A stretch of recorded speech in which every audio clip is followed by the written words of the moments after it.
Assistant Commissioner of Police Dr. Benjamin Agozo is in BNI custody as we speak following his arrest. Dr. Agozo has been charged with abetment to commit treason for his alleged involvement in a coup plot.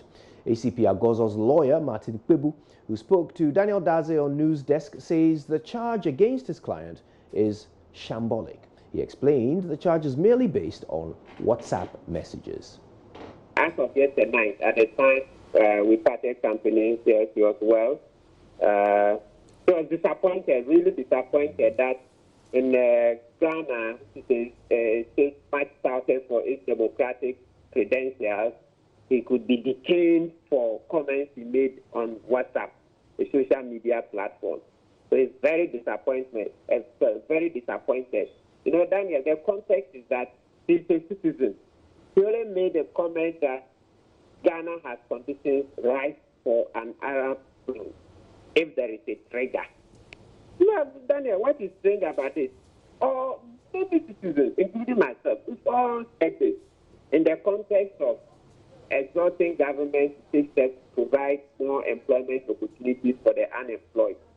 So I really don't see how this, strung together with other very trifling, can constitute abetment of treason. No, it's very symbolic. We're here for about 7 hours. During the interrogation, these were the comments he was confronted with. That sometime in January, he made those comments that Ghana has conditions ripe for, an Arab Spring. That's the sheet anchor. That is the strongest allegation they have against him. The second one is that as part of the scheme to conduct or to undertake the coup d'etat, he gave guidance to the task group on how to organize a lawful demonstration. These are things that citizens is allowed to participate. And don't forget, the task group is it's a philanthropic organization. They formed it to, undertake philanthropy to help. They've been undertaking various outreaches in various parts of Ghana. So he joined that, okay, he could also contribute his quota. This is by no means participation or encouraging the coup. It's a far stretch. It's such an absurdity. We're expecting that they grant him bail this morning because by going to court, they'll keep him for a longer period. No, it's very unnecessary. Very unnecessary. Comments should not land. These kind of comments should not land somebody in the detention. My client has met Dr. Matpam just once, okay?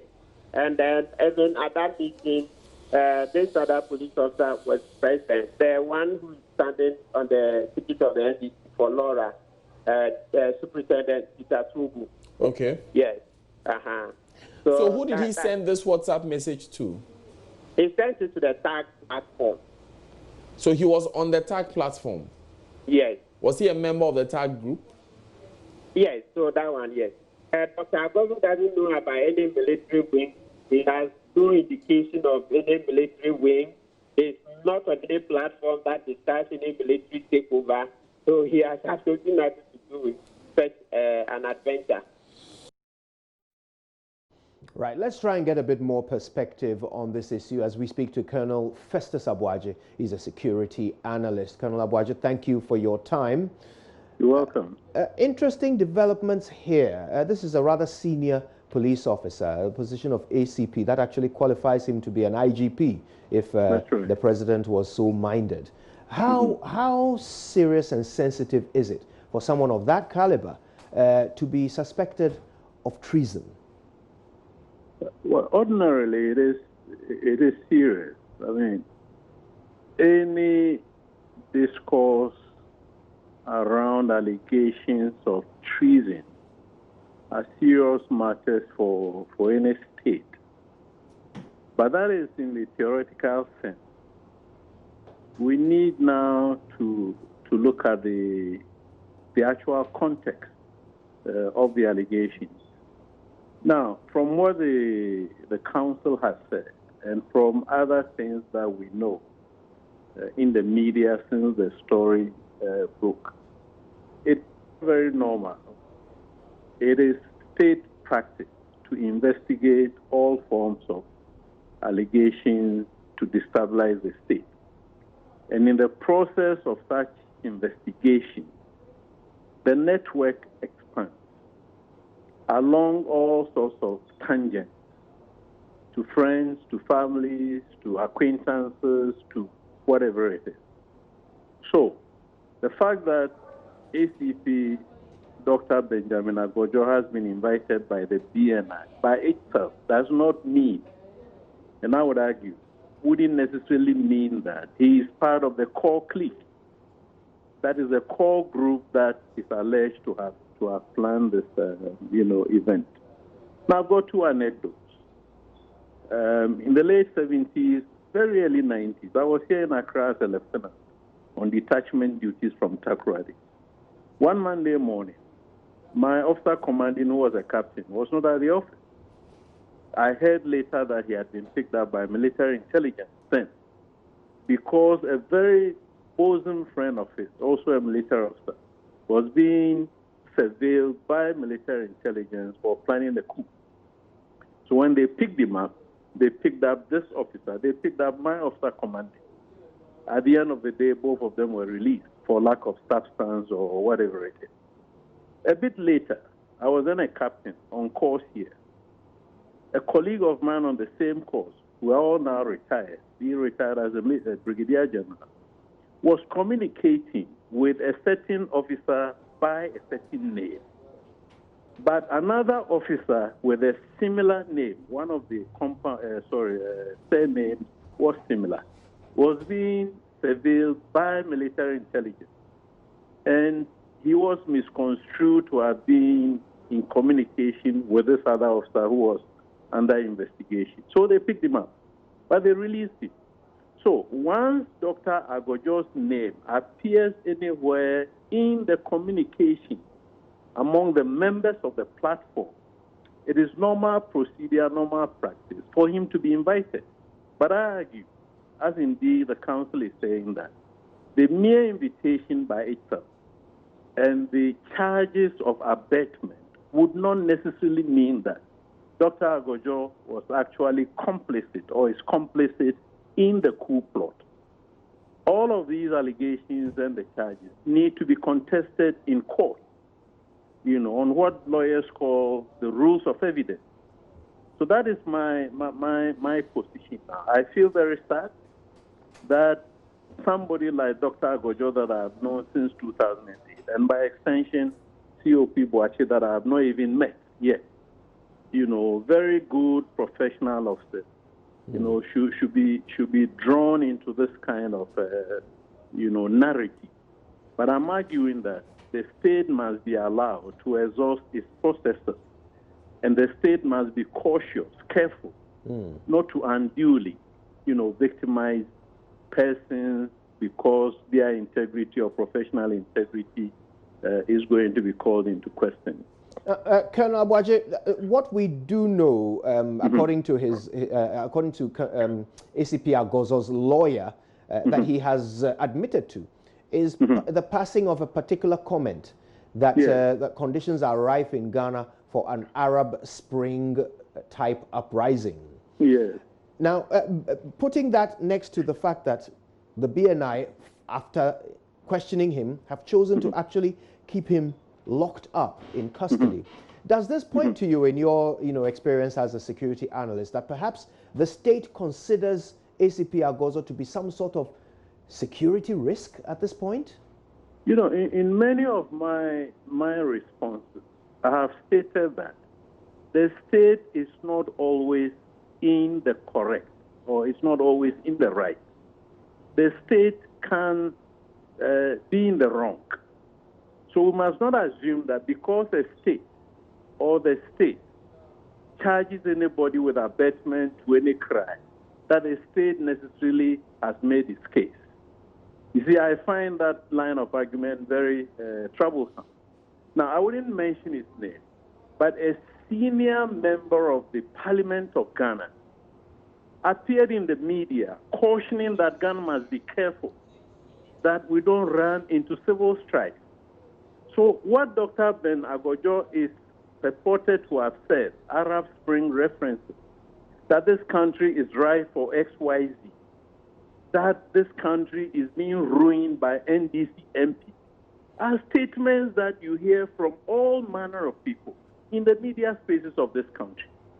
So the fact that Dr. Agojo has said something with reference to the Arab Spring, I have argued elsewhere that given blah, blah, blah, it is possible that the next upheaval will not be by the armed forces. It will be a popular uprising. And we're seeing signs of it already. The militancy, the increasing militancy with which segments of society are challenging the state over their grievances. That is not a pejorative statement. It is not to be interpreted to mean that somebody who has referred to the Arab Spring and cautiously warned the country or whatever it is to be careful is planning a coup. So it is very troublesome. You yourself can mention a number of politicians who have made similar statements going years back, not even now. And currently there are people, well-meaning individuals in this country, from the religious sector, from the finance, economic, whatever sectors, all of them warning that the state must be careful. So all I'm trying to say is that the BNI is not always correct. It's not always right. And I've given you two instances where two officers that I know personally were arrested and were released. None of them went to any court-martial or any tribunal. Okay. So there's more I want to explore with you regarding the security implications of the recent actions of the state. But before we get into that, let's bring in Dr. Isidore Tufor. He's a law lecturer at GIMPA, so that we can get a bit of legal education alongside the security analysis. Dr. Tufor, thank you very much for your time. Now, we only know one side at the moment, if you will, in terms of detail of what happened during the interrogation yesterday. What we know is from the lawyer of Dr. Agozo, who says that there were three issues raised by the security authorities. The first one being the fact that Dr. Agozo is a member of this WhatsApp group. The second being the fact that he made a comment where he said that conditions are ripe for an Arab Spring type uprising. And the third being that he gave some money to this group. Now, legally, how easy or difficult will it be for the state to prove accessory to treason with what they have in front of them, if indeed this is what they have? Good. So it all depends on the amount of evidence that they have, because when it comes to criminal law, it's all about the evidence. From what counsel for the suspect has stated, especially saying that he gave them some money, if that can be established, that basically he was funding an activity of the sort, then that should be enough, for example, to have him, to have a charge of treason against him. But definitely, you either support an activity of the sort or you are directly involved as a principal offender. So these are matters that are going to come in. But for now, as I said, as you stated yourself, you do not really know all the facts. It's just a version that you have from defense counsel. So you need more, basically to make that determination. Okay, so at this point, Dr. Agozo is being held in custody. He was not released on bail. Now, generally, in your experience, would this be a move made by a government because they consider him to be some form of security risk? This is definitely something that you cannot take outside the realm of politics. You understand? This is a political issue, definitely. But it's also a legal issue. So keeping him there definitely can be how maybe in politics you have to deal with somebody who is on the other side. Legally can also be a tool that the security agencies can use for purposes of investigation. So whichever way you look at it, for the 48 hours, it can be justified both politically and then legally. So, right. Yes. Now, there are many who are observing what is unfolding and thinking, you know what, I need to be careful. Does this mean that if I pass a comment on social media or on a WhatsApp group, particularly on a WhatsApp group, because it's not like your typical social media where you post and the whole world can see. WhatsApp group has a certain limited audience, as far as you're aware, while you're there. Is there some legal implication of comments in a world of free speech, of comments you pass as a member of a group that could end you locked up? I mean, legally, can you follow a trail from a comment you pass in a WhatsApp group to being locked up? A comment per se may not be enough, Generally, a statement made by a person will not be enough, to have a person convicted of a crime. But in some areas like treason, where it's not just performing the act, even being caught in preparing to committing the act can land in criminal liability, then you realize that in some cases you have to be mindful of the kind of words that you utter. Anything that gives the impression that you are inciting a person, that you are getting a person to think about preparing to commit such act, may somehow land in criminal liability. So, it all depends on the context. But yes, in some cases, some unguarded remarks can really, really, really land you into trouble. So that means that this freedom of speech thing is not as literal as we imagine it to be. No, it has never been. It has never been. It's a freedom of speech, but very curtailed even under our constitution. But some statements, making some statements just with no effect, basically stating a fact. Like in this particular case, stating that the Arab Spring, and other things, that standing alone, will not be an element of criminality. But of course, if you can establish the links, then basically put it in the particular context that looks at inciting somebody to drive into an attempt to commit that act, then of course. So this is just one piece of evidence standing alone. You need to connect the other pieces and then make sense out of it. It sounds like, for you, the most damning of the three, if any of them is damning, would be the donation. Yes. Why? Yes. Why is that the case? Because, you donate for aiming at targeting a particular purpose. Why do you give that money? And when it comes to abetment, the offense is being charged with, as I stated, you are an accessory to the fact. You are not a principal offender. But to the extent that you can stay behind and push somebody else to go and commit the act, to the extent that you can stay behind and sponsor the person, give the person all the tools that the person needs to commit the offense, then you are guilty as a person you are pushing to go and commit the act. Right. And that is where the trouble starts from. Okay. While you're with us, let me very quickly check with with Colonel Festus Aboagye. There is something that occurs to me in many parts of the world when people feel like their freedoms are being curtailed or that they are being persecuted for political or ideological reasons. It can sometimes be a spark that incites revolt. You have said yourself that you believe that we are somewhere in that region at the moment, that there could be a popular revolt. Do you think that the recent clampdowns of the state on actors that they believe to be in some way committing treason, these clampdowns and the invitation of COP Kofi Boakye, as well as the arrest and detention of ACP Agozo, could these end up somehow sparking any sort of action or revolt?